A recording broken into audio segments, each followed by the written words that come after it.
அனைவருக்கும் வணக்கம். அண்மையில் இந்தியாவில் ஒரு சட்டம் நிறைவேற்றப்பட்டது. அது குடியுரிமை திருத்தச் சட்டம் என்பது, அதாவது சிட்டிசன்ஷிப் அமெண்ட்மெண்ட் ஆக்ட், CAA என்று குறிப்பிடுவார்கள். இந்த சட்டமானது பொதுவாக இஸ்லாமியர்களுக்கு எதிரான சட்டமாகத்தான் பார்க்கப்படுகிறது. ஆனால் இஸ்லாமியர்களுக்கு மட்டும் எதிரான சட்டம் கிடையாது. இது தமிழர்களுக்கும் எதிரான சட்டம். குறிப்பாக ஈழத்திலிருந்து போர்க்காலத்தில் குடியேறி தமிழ்நாட்டில் வாழ்ந்து கொண்டிருக்கும் ஏதிலிகள், அதாவது ஈழத்தைச் சேர்ந்த அகதிகளுக்கு எதிரான சட்டமும் கூட. குறிப்பாக தமிழ் இனத்திற்கு எதிரான சட்டம். எப்படி என்றால், இந்த சட்டம் எதை கூறுகிறது என்றால், இந்தியாவில் ஓராண்டுக்கு மேல் வாழ்ந்து வரும் பாகிஸ்தான், ஆப்கானிஸ்தான் மற்றும் பங்களாதேஷ், இந்த 3 நாடுகளைச் சேர்ந்த இந்துக்கள், சீக்கியர்கள், ஜெயினர்கள், புத்த மதத்தினை பின்பற்றுபவர்கள், பார்சிக்கள் மற்றும் கிறிஸ்தவர்கள், இந்த சமயத்தைச் சேர்ந்தவர்கள் மட்டும்தான் இந்த குடியுரிமை சட்டத்தில் பலன் பெற முடியும். மாறாக இலங்கை நாட்டைச் சேர்ந்தவர்கள், அதாவது ஈழத்தைச் சேர்ந்தவர்களோ அல்லது வேறு நாட்டைச் சேர்ந்தவர்களோ இந்த சட்டத்தின் மூலம் இந்தியாவில் குடியுரிமை பெற முடியாது. அப்படி என்றால் ஈழத்திலிருந்து பன்னெடுங்காலமாக இந்தியாவில் குடியேறி ஏதிலிகளாகவே வாழ்ந்து கொண்டிருக்கும் தமிழர்களின் நிலைக்கு இதில் தீர்வே கிடையாது. குறிப்பாக இந்தியாவிலிருந்து குடிபெயர்ந்து இலங்கையின் மலையகத்தில் வாழ்ந்து கொண்டிருக்கும் தமிழர்கள் இன்றளவும் கூட அடிமைகளாகத்தான் நிகழ்த்தப்படுகிறார்கள். அவர்களை மீண்டும் இந்தியாவிற்கு வரவழைக்கும் சட்டம் இதுவரை நிறைவேற்றப்படவில்லை. விருப்பமிருப்போர் வந்து இங்கு குடியுரிமை பெறலாம் என்ற சட்டம் கூட இதுவரை நிறைவேற்றப்படவில்லை. இன்று வரை இழுபறியிலேயே இருந்து கொண்டிருக்கும் இந்த கோரிக்கையானது இதுவரை நிறைவேற்றப்படவில்லை. ஆனால் தொடர்பே இல்லாமல் பாகிஸ்தான், ஆப்கானிஸ்தான் மற்றும் பங்களாதேஷைச் சேர்ந்த மக்களுக்கு மட்டும் இந்த குடியுரிமையானது வழங்கப்படுவதாக அறிவிக்கப்பட்டிருக்கிறது.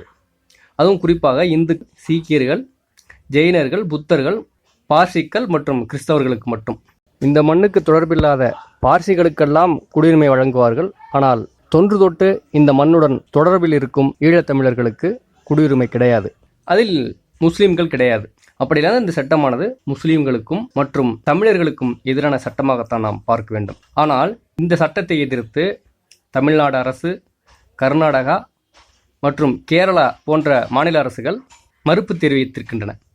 ஆனால் ஜண்டா என்று அழைக்கக்கூடிய நச்சு பிறவி, அதாவது பாஜகவில் இருக்கும் ஜண்டா என்பவன், ஜண்டா என்றால் தமிழர்கள் அவனை ஜண்டா என்று தான் அழைக்கிறார்கள்.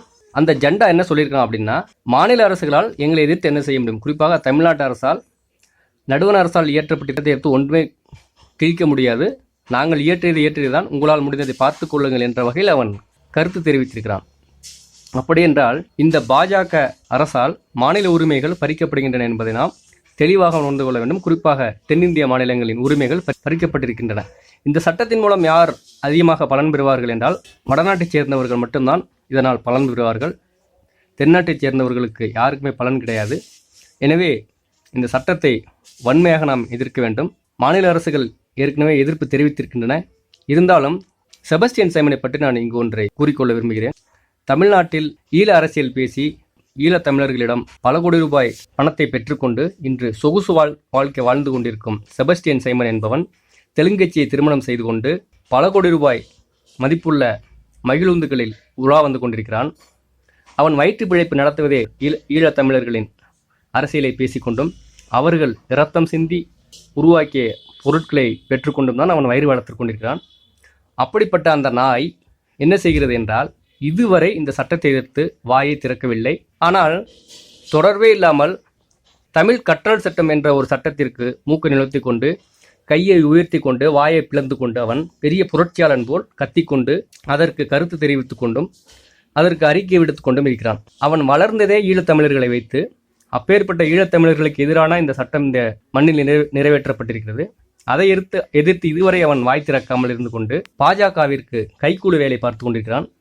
எனவே ஈழத்தமிழர்களும் தமிழர்களும் இது போன்ற புல்லுருவிகளை தமிழகத்தை விட்டு அடித்து விரட்ட வேண்டும் என்பதை நான் மீண்டும் கூறிக்கொண்டு, இந்த சட்டமானது ஒட்டுமொத்த தமிழர்களுக்கும் மற்றும் இஸ்லாமியர்களுக்கும் எதிரான சட்டம் என்பதை மீண்டும் பதிவு செய்து கொண்டு, தமிழ்நாட்டில் இருக்கும் கைக்கூலிகள், அதாவது சூடு சொர்ணையற்ற காசுக்காக விலை போன கைக்கூலிகள் தான் பாஜகவிற்கு ஆதரவு தெரிவிக்கும் என்ற மீண்டும் அழுத்தமாக பதிவு செய்து, இந்த சட்டத்தை ஒட்டுமொத்த தமிழர்களும் எதிர்க்க வேண்டும் என்று கூறிக்கொண்டு விடைபெறுகிறேன். நன்றி, வணக்கம்.